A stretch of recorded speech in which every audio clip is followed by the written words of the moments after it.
Well, okay, so we were discussing women's status in education in the last class, and today we'll be discussing India's female workforce.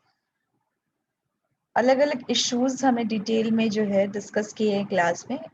Last class में हमने education perspective से कि literacy rate क्या है और जो gender gap है main और वुमेन में लिटरेसी में एजुकेशन में वो कितना महत्वपूर्ण है कि उसको हम फिल करें, और क्या चीज़ें हैं जो लिटरेसी कम होने की वजह से सोसाइटी सफ़र करती है, सोसाइटी में वो इश्यूज आते हैं, और वुमेन की पर्सपेक्टिव से उसको देखा और हमने डिस्कस किया। आज हम डिस्कस करेंगे जो वर्क फोर्स है, यानी जो वो कार्य जिसके लिए हमें इकोनॉमिकली जो है पेमेंट हो, तो जो पेड वर्क है वो उसमें विमेन का कितना कंट्रीब्यूशन है, और जो बहुत ज़रूरी है विमेन को फाइनेंशियली इंडिपेंडेंट करने के लिए। ठीक है, ये बात हम बार बार डिस्कस करते हैं कि शायद ये कोई ऐसी वुमेन है जो काम नहीं करती, हमें पता है, जो हाउस वाइफ्स हैं या घर में भी हैं लेडीज, वो दिन रात काम करती रहती हैं, चाहे वो गांव में है या शहर में है। जो रूरल एरियाज में है वो तो एग्रीकल्चर जो प्रोसेस है उसमें भी बहुत सारे ऐसे कार्य हैं एग्रीकल्चर के जो वो करती हैं, पर उसे हम काउंट इसलिए नहीं कर पाते एक तरह से ऑफिशियल टर्म्स में, क्योंकि उसके लिए उन्हें कोई रेम्यूनरेशन नहीं मिलता, उसके लिए उन्हें कोई जो है पेमेंट नहीं होती। तो इस पर्सपेक्टिव से जो वो विमेन का इन्वॉल्वमेंट है वो फील्ड में, वो हमें देखना और समझना है।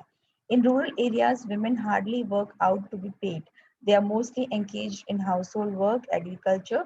Since that is their own field, it gets included in household activities. जैसा हमने डिस्कस किया कि जो ग्रामीण क्षेत्र हैं उसमें हम पाते हैं कि औरतें बाहर निकलकर काम करने नहीं जाती, वो कार्य जिसके लिए उन्हें पैसा मिले, पेड वर्क जिसको हम कहते हैं, वो नहीं करती। मोस्टली जो उनका कार्य रहता है वो घर से रिलेटेड हाउस होल्ड वर्क से जो घर के कार्य होते हैं वो करती हैं, और एग्रीकल्चर जो उनके ही खेत के काम है, उनके जो उनकी ओन फील्ड्स हैं उससे रिलेटेड जो एग्रीकल्चर एक्टिविटीज हैं वो करती हैं, और इन्हीं सब चीज़ों में जो है अपना जो हम कह सकते हैं आउटपुट एनर्जी है वो इन्वेस्ट करती हैं।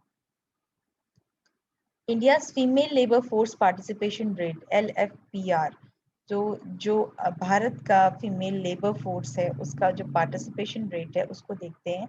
The share of working age women who reports either being employed or being available for work has fallen to 23.3% in 2017-18। तो WHO की जो कुछ रिपोर्ट्स आती हैं उसके अनुसार हमने देखा 17-18 में कि जो फीमेल वर्कफोर्स पार्टिसिपेशन है औरतों का वर्कफोर्स में, वो कम हो गया, गिर गया। तो इसका कारण ये तो नहीं हो सकता कि औरतें काम नहीं कर रही हैं, बल्कि इसका कारण यही है कि वो जो औरतें हैं वो बिजी हैं डोमेस्टिक वर्क में और बच्चों के पालन पोषण में। Plain facts, urban women working women, और अगर हम रूरल वुमेन के अलावा अब वुमेन पे आते हैं, क्योंकि हमने ग्रामीण औरतों को तो डिस्कस कर लिया कि जो मेजॉरिटी है, मतलब वहाँ पे आउटसाइड वर्क या पेड वर्क तो बहुत ही कम है। मैक्सिमम जो हमारी मेजॉरिटी जो लेडीज हैं वो हाउस होल्ड वर्क कर रही हैं या फिर अपने ही खेतों में काम कर रही हैं। अब हम शहर में आते हैं। Common jobs for urban women is garment workers, domestic cleaners and self entrepreneurship. तो हम शहरों में ये देखते हैं कि जो मेजॉरिटी औरतें हैं वो किस तरह के कार्य कर रही हैं। वो कपड़े सिल रही हैं, डोमेस्टिक घरों में जो मेड का काम है, क्लीनर का काम है वो कर रही हैं, या अपना कोई छोटा सा उद्योग धंधा जो है वो शुरू करके अपना काम चला रही हैं। Self help groups and cooperatives as partners are presented as directors, but their activities are confined to food processing and garment manufacturing. जिन्हें हम कंपनियों के फॉर्म में, कोऑपरेटिव्स के फॉर्म में दिखाते भी हैं, सेल्फ हेल्प ग्रुप के फॉर्म में कि एक हम कह सकते हैं ग्रुप है, एसोसिएशन है, उसके डायरेक्टर हैं, पर बेसिकली ये जो वर्क है वो एंटरप्रेन्योरशिप, छोटे एंटरप्रेन्योरशिप की तरह ही है, जो जनरली फूड प्रोसेसिंग या फिर गारमेंट मैन्युफैक्चरिंग से संबंधित रहता है। Generally, they work in unorganized sector or outsourced, which has low earnings, long hours, and no financial or social security. ज्यादातर जो औरतें हैं वो अनऑर्गेनाइज सेक्टर में, मैंने आपको बताया था जो डिफरेंस है ऑर्गेनाइज और अनऑर्गेनाइज सेक्टर में। अनऑर्गेनाइज सेक्टर में हमारा जो सैलरी है उसकी कोई सिक्योरिटी नहीं रहती, कोई जो है बेनिफिट स्कीम्स नहीं रहती, मैटरनिटी लीव्स नहीं रहती, तो वो अनऑर्गेनाइज सेक्टर होता है, और जो हमारा रूल्स रेगुलेशंस लेबर लॉज के तहत प्रॉपरली चलता है वो ऑर्गेनाइज सेक्टर है। तो पर हमारी जो लेडीज हैं वो मैक्सिमम अनऑर्गेनाइज सेक्टर में हमें काम करते हुए दिखती हैं। अगर हम इस पे डिस्कशन करें कि नहीं ऐसा तो नहीं है, हम देख रहे हैं टीचर्स भी हैं, पायलट भी हैं, हर फील्ड में विमेन है, तो ये जो पिक्चर हमें दिखाई जाती है, बताया जाता है, तो हम हमेशा समझेंगे कि जब हम इशू की तरह बात करते हैं या ओवरऑल विमेन की बात करते हैं तो डेटा बहुत महत्वपूर्ण होता है। यानी हम परसेंटेजेस की बात करते हैं कि वो जो डॉक्टर बनी है, जो टीचर बनी है, जो पायलट बनी है, वो कितनी परसेंट औरतें हैं। तो वो जो परसेंटेजेस है वो बहुत कम है, ठीक है। वो गिने चुने लोगों को हम मेजोरिटी नहीं कह सकते। हमारी अभी भी जो मेजोरिटी महिलाएं हैं, यानी जो ज्यादातर महिलाएं हैं, उनकी क्या स्थिति है उसकी बात हम कर रहे हैं जब इन इश्यूज को हम डिस्कस करते हैं, वो हमें समझना होगा। State-wise worker population ratio for female aged 15 years and above according to usual principal subsidiary status approach under third, fourth and fifth। ये एक डेटा है जो हमें दिखाता है कि कितने परसेंट ये जो 3 साल का है कि वर्क फोर्स में जो है क्या स्टेटस रहा है।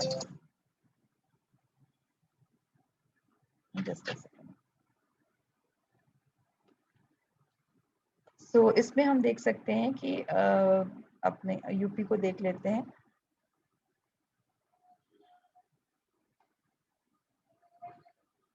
उत्तर प्रदेश, ठीक है, देखिए 11, 14, 12 ये वर्कफोर्स पार्टिसिपेशन है फीमेल्स का। आंध्र प्रदेश में हम देख रहे हैं 50% के आसपास, 44% है, 49 है, 47 है, 50 से कम है, पर फिर भी स्थिति देखिए कि है ना 50। यहाँ पे अरुणाचल प्रदेश में 56, 51, 45, यानी जितनी भी औरतें उसमें से 50% ही काम कर रही हैं।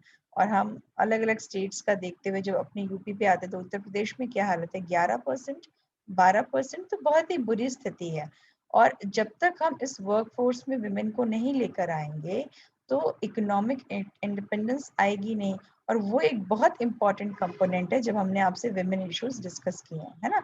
जितनी भी समस्याएं हमने डिस्कस की उसमें अगर उसको हमें रिजॉल्व करना है और विमेन को सही में एम्पावर करना है तो उस एम्पावरमेंट में जो बहुत सारे हम कह सकते हैं सुझाव हैं और रिकमेंडेशंस हैं, उसमें एक बड़ा सुझाव ये भी है कि फाइनेंशियली अपने पैरों पर खड़े हों।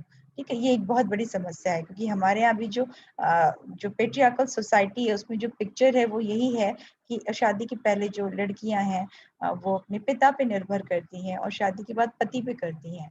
तो वो निर्भरता, स्पेशली आर्थिक निर्भरता, जब तक हम नहीं खत्म करते तो वो एक बहुत इंपॉर्टेंट स्टेप है और उसके लिए वर्कफोर्स में विमेन को आना पड़ेगा। तो that is something very important. Women in agriculture in India, क्योंकि हमारी एग्रीकल्चर कंट्री है और एक बड़ी पॉपुलेशन एग्रीकल्चर से जुड़ी हुई है, तो एग्रीकल्चर में भी विमेन का क्या स्टेटस है वो देख लेते हैं। Around 84% of rural women's livelihood is agriculture. जैसा कि पूरे भारत का डेटा उससे अलग औरतों का भी नहीं होगा, तो हमारी 80 से प्रतिशत ज्यादा जो औरतें हैं उनका जीवन जो है वो एग्रीकल्चर कृषि पर निर्भर है। 47% of women are participating in plantation. उसमें से जो सोइंग करते हैं यानी प्लांट्स जो है जो बोते हैं, बुआई में 47% औरतें जो है वो इन्वॉल्व होती हैं। 46.84% are participating in cotton cultivation. 45% of women are participating in growing oil seeds. 39% of women are participating in vegetable production. Indian women represents a share of 21 to 24% of all fishers and fish farmers respectively. Often less skilled jobs are given to women engaged in agriculture such as sowing, transplanting, breeding and harvesting.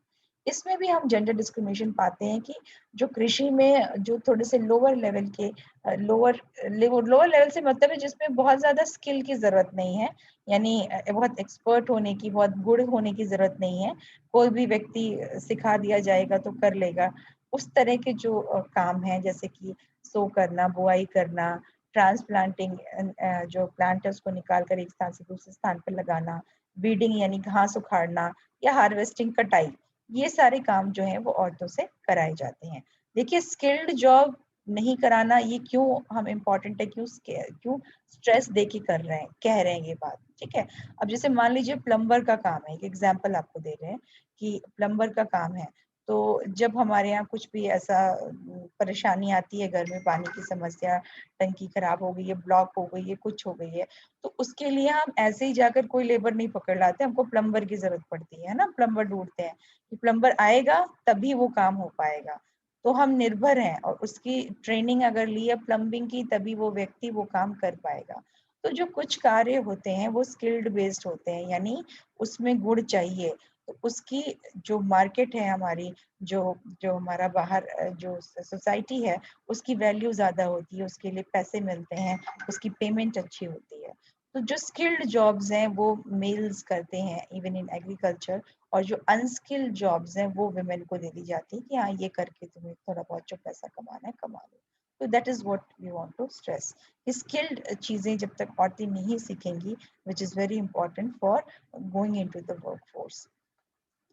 According to United States, a nation's Human Development Report, only 32.8% of Indian women are formally participating in labor force. In comparison, men constitute 81%. देखिए हम gender discrimination की बात कर रहे हैं, कितना vast discrimination हमें दिखता है। जो ये UN United Nations human development report है, उसके अंतर्गत जो विमेन है, खाली 32% जो है वो फॉर्मली हम कह सकते हैं काम कर रही हैं, लेबर फोर्स के अंतर्गत आती हैं कि उन्हें अपने काम के पैसे मिलते हैं, पेड लेबर करती हैं। और जो मेन है वो उसके कंपैरिजन में 81% है। तो देखिए इसके बहुत सारे कारण हो सकते हैं, और एक कारण सबसे ज्यादा जो इम्पोर्टेंट है, जिसको हम लोग शुरू से डिस्कस करते आ रहे हैं, कि जो पितृसत्ता हमारी सोसाइटी है, वो बचपन से इस सोच के साथ आती है कि लड़की को घर देखना है और लड़के को पैसे कमाने हैं या बाहर जो भी वर्क है वो करके लाना है, ठीक है। तो 81% और 32%, ये वास्ट डिफरेंस हमको यही दिखता है, और यही हम शायद लड़कियों को और औरतों को कमजोर कर देते हैं, है ना। बहुत सारी लड़कियां हैं, औरतें हैं, वो डोमेस्टिक वायलेंस है या जो भी समस्याएं हैं, घरेलू हिंसा है, डाउरी का उत्पीड़न है, वो सिर्फ इसलिए झेलती हैं कि हम अगर घर छोड़ देंगे या हम लड़ेंगे या हम बोलेंगे कि ये गलत है, तो हम जाएंगे कहाँ, पिता के पास वापस नहीं जा सकते, किस तरह से डाउरी लेकर उन्होंने हमारी शादी की है, और यहाँ पर इसी पर हम निर्भर हैं, तो इससे लड़कर फिर हम जाएंगे कहाँ। तो ये आर्थिक जो हम कह सकते हैं डिपेंडेंसी है, इकोनॉमिक डिपेंडेंसी है, ये बहुत बड़ा कारण है जो औरत को कमजोर कर देता है इस सोच के साथ। तो इसको सुदृढ़ करने के लिए और इससे निकलने के लिए बहुत आवश्यक है कि हम वर्क फोर्स में मेन स्ट्रीम में औरतों को लेकर आए और वो अपने पैरों पर खड़े हों, एटलीस्ट आर्थिक मजबूती उनके पास हो। आप अपने को भी सोचेंगे या हम अपने को सोचेंगे, मान लीजिए कोई परेशानी है, कोई दिक्कत है, हमें बाय गॉड विल्स या बाय फेट हमें इतनी अच्छी फैमिली नहीं मिली, और उस दुविधा से, उस कंडीशन से हम बाहर निकलना चाहते हैं, तो हमारे लिए पहली रिक्वायरमेंट क्या होगी कि अगर हम ये चीज छोड़कर आगे बढ़ते हैं तो हम अपने पैरों पर खड़े होकर अपना जीवन यापन कर पाएंगे कि नहीं कर पाएंगे। और अगर ये कॉन्फिडेंस हमारे पास है, ये क्षमता हमारे पास है, कैपेबिलिटी हमारे पास है, तो शायद हम कभी उसको झेलेंगे नहीं, हम बिल्कुल हिम्मत करके आगे बढ़ेंगे। तो that is something which is very very important. Around 50 to 75% women in agriculture are illiterate. हम ये देख रहे हैं कि मेजॉरिटी जो औरतें हैं वो एग्रीकल्चर में काम कर रही हैं, और एग्रीकल्चर में काम करने वाली 50 से 75% जो वुमेन है वो इलिटरेट है, यानी एजुकेटेड नहीं है।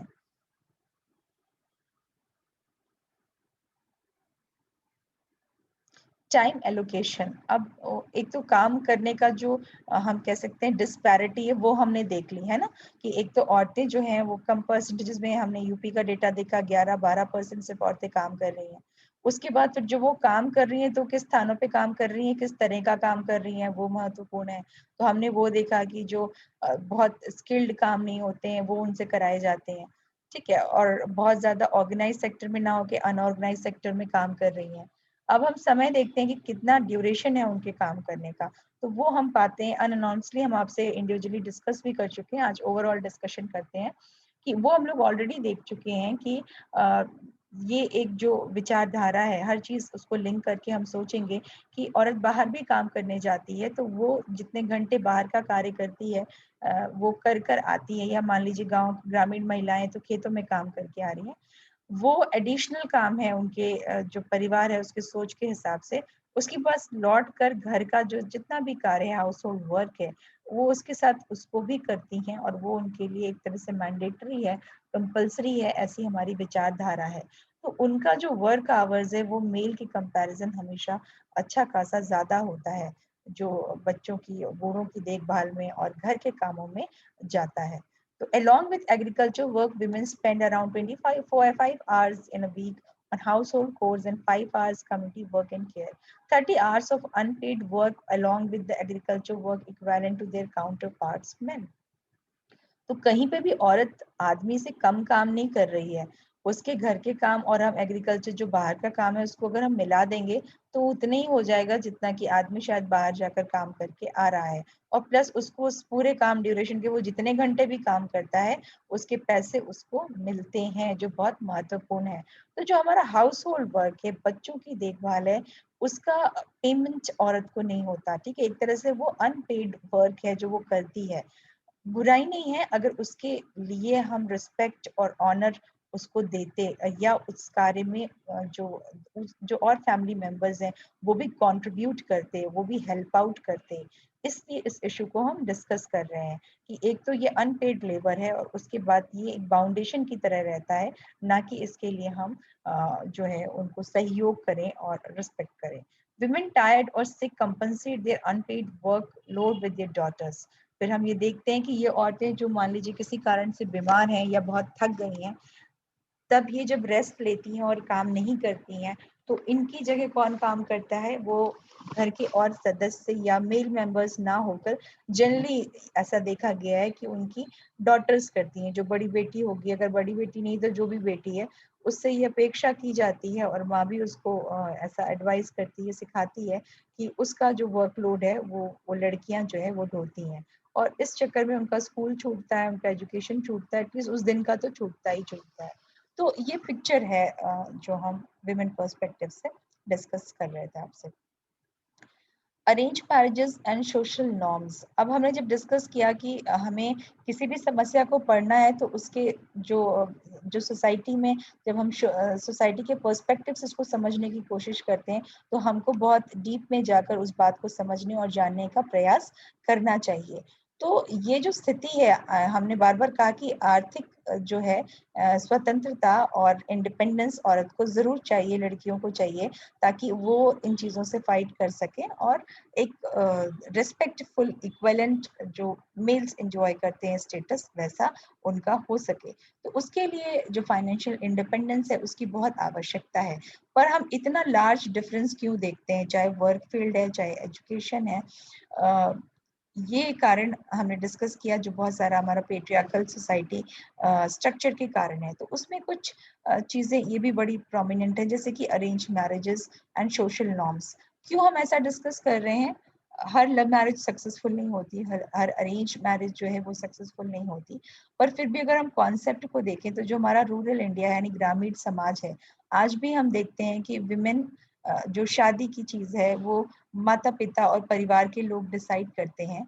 लड़का या लड़की एक दूसरे को समझकर, जानकर, पहचान कर प्राय नहीं होता। और इवन इन अरेंज मैरिजेस अगर हम सिटी की बात करें, शहर की बात करें, तो वहाँ हम फिर भी अब इतनी चॉइस देने लगते हैं कि शादी होने से पहले माता पिता कहते हैं कि जो लड़के लड़की हैं वो आपस में मिल लें, बातचीत कर लें, समझ लें, और उन्हें लगे कि हाँ कंपैटिबिलिटी है तो हम आगे उस चीज़ को बढ़ाएंगे।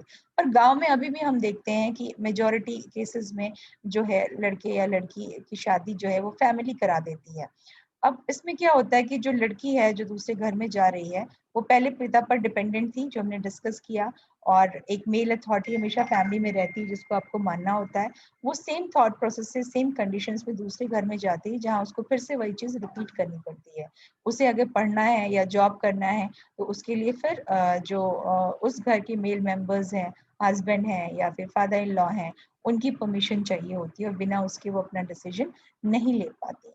इसके अपेक्षा जो हमारा मॉडर्न सोसाइटी की बात होती है, जिसमें मैरिज इंस्टीट्यूशन में आने से पहले जो लड़के लड़कियां हैं वो आपस में मिलते हैं और ये डिस्कस करते हैं कि उनके जीवन के उद्देश्य क्या हैं, गोल्स क्या हैं, आपस में शेयरिंग करते हैं, तो एक अपॉर्चुनिटी मिलती है कि लड़की ये बात कह सकती है कि हाँ मुझे जॉब करना है, मैं इंडिपेंडेंट रहना चाहती हूँ अपनी बात। और फिर उस थॉट प्रोसेस के साथ जब वो फैमिली लाइफ में जो जो सेटअप है उनका शुरू होता है, तो अक्सर जो रोल्स हैं वो ट्रेडिशनल ना होकर, स्टीरियोटिपिकल ना होकर एंड्रोगाइनस रोल्स होते हैं, जो हम पहले भी आपसे डिस्कस कर चुके हैं।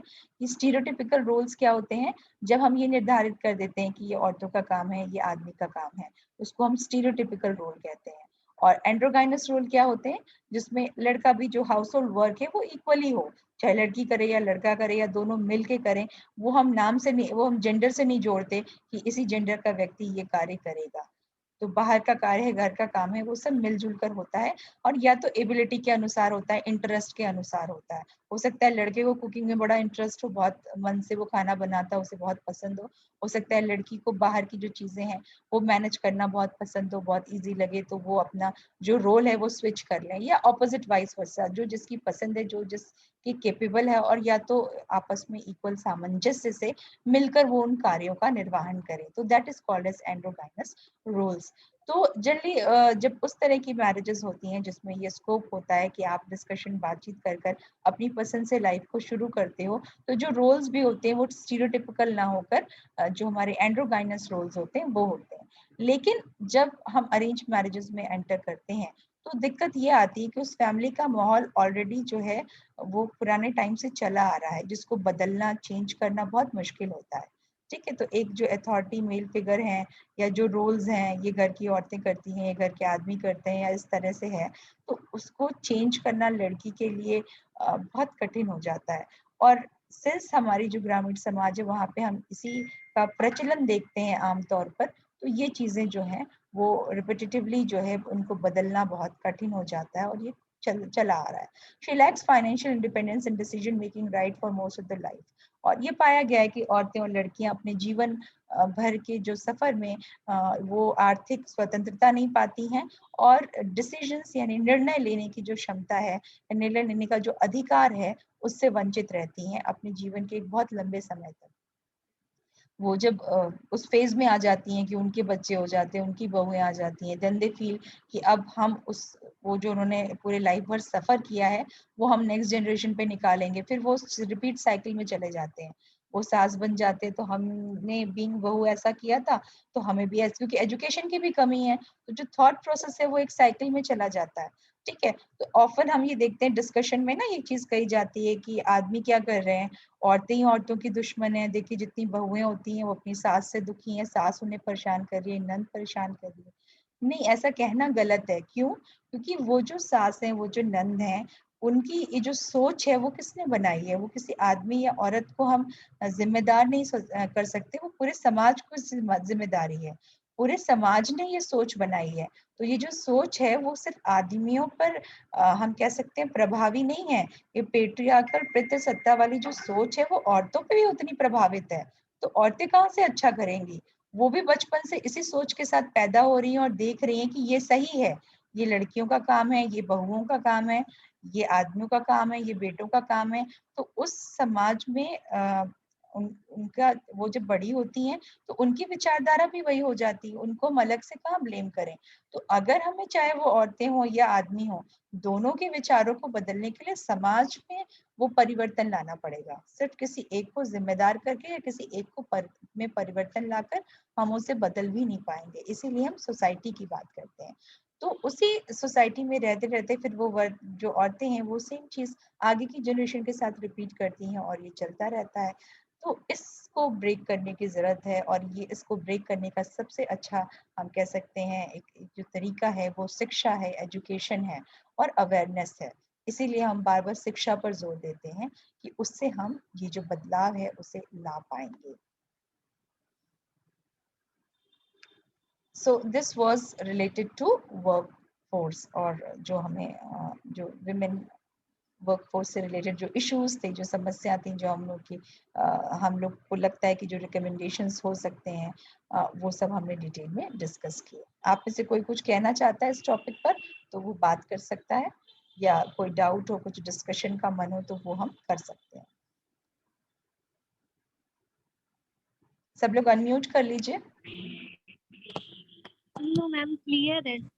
अच्छा ठीक है, तो चलिए एक छोटी सी एक्सरसाइज करते हैं। सभी लोग अनम्यूट करिए, बाकी लोग भी अनम्यूट कर लीजिए अगर बैकग्राउंड में कोई बहुत नॉइस ना हो तो। ठीक है, सब लोग एक प्लेन शीट लेंगे और उस प्लेन शीट पर एक एक्टिविटी करेंगे। ठीक है, सबकी मतलब मदर्स अभी तो सब घर में रह रहे हो तो अच्छा खासा समय अपने पेरेंट्स से इंटरेक्ट करने के लिए। तो आई वॉन्ट यू कि आपकी जो मम्मा है वो जब उठती हैं सुबह, किसी की 5 बजे, किसी की 6 बजे, किसी की 7 बजे, जो भी उठने का टाइम होगा, ठीक है, तो आप मॉर्निंग में उनके वेकअप टाइम को नोट करेंगे और तब से लेके रात में वो सोने जाती हैं तब तक की उनकी जो भी एक्टिविटीज हैं उनको 1 2 3 4 करके लिखेंगे। ठीक है, जैसे एंड एवरी माइन्यूट एक्टिविटी, जैसे वो सुबह उठी, फ्रेश होने गई, ठीक है, नहाया, अगर जो भी है उनका अपना फ्रेश, उनका जो भी टाइम लगा, उसके बाद फिर किचन में गई, ब्रेकफास्ट बनाया, आपको उठाया, तो जो भी एक्टिविटीज हैं उनकी, अगर आप मतलब उनके पास समय नहीं है कि आप उन्हें इंटरव्यू कर सको, उनसे पूछ के उनको रिमाइंड करके लिख सको, तो बहुत अच्छा समय ये है कि आप उनको ऑब्जर्व करके लिख सकते हो। ठीक है, उन्हें परेशान ना करके वो सुबह उठती हैं, उसके बाद आप उनको 24 घंटे घर में साथ रह रहे हो, ऑब्जर्व करो और ऑब्जर्व करके लिखो। तो कल हम इसको फिर से सबसे वो रीड कराएंगे और डिस्कस करेंगे। ठीक है, this is what you have to do for your mother and father, दोनों के लिए। इस सुबह वो उठते हैं सुबह 10 बजे और मान लीजिए रात के 10 बजे सोने जा रहे हैं, तो इस पूरे ड्यूरेशन में जो भी एक्टिविटीज वो करते हैं, मम्मी की एक साइड, पापा की दूसरी साइड, आपको लिखनी है। और ज्यादा अच्छा होगा कि आप उनसे ना पूछकर ऑब्जर्व करिए, खुद ही देखिए कि उठे फिर उसके बाद क्या क्या चीजें उन्होंने की और नोट करते जाइए, तो और सिंपल तरीका होगा। ठीक है, सभी लोगों को एक्सरसाइज समझ में आ गई? Yes ma'am. Yes ma'am. हाँ, मुझे यस थोड़ा जोर से सुनाई देना चाहिए। ठीक है, तो इसके लिए किसी से कोई एक्सक्यूज मुझे नहीं चाहिए, बहुत सिंपल सी एक्सरसाइज है जो हम लोग करेंगे और कल फिर डिस्कस करेंगे। तो मॉर्निंग टिल नाइट आपको सारी जो हाउस होल्ड या बाहर की जो भी एक्टिविटीज, बाहर तो खैर अभी कोई जा नहीं रहा, इन केस एसेंशियल सर्विसेज में है और जा भी रहा है, तो सारी एक्टिविटीज अपनी मम्मी की एक साइड एक पेज पे और एक साइड पे फादर की लिखिएगा, और लिखकर कल फिर हम आपसे डिस्कशन करते हैं इस पर। ठीक है, इसके बाद हम लोग डिस्कस कर लेते हैं असाइनमेंट।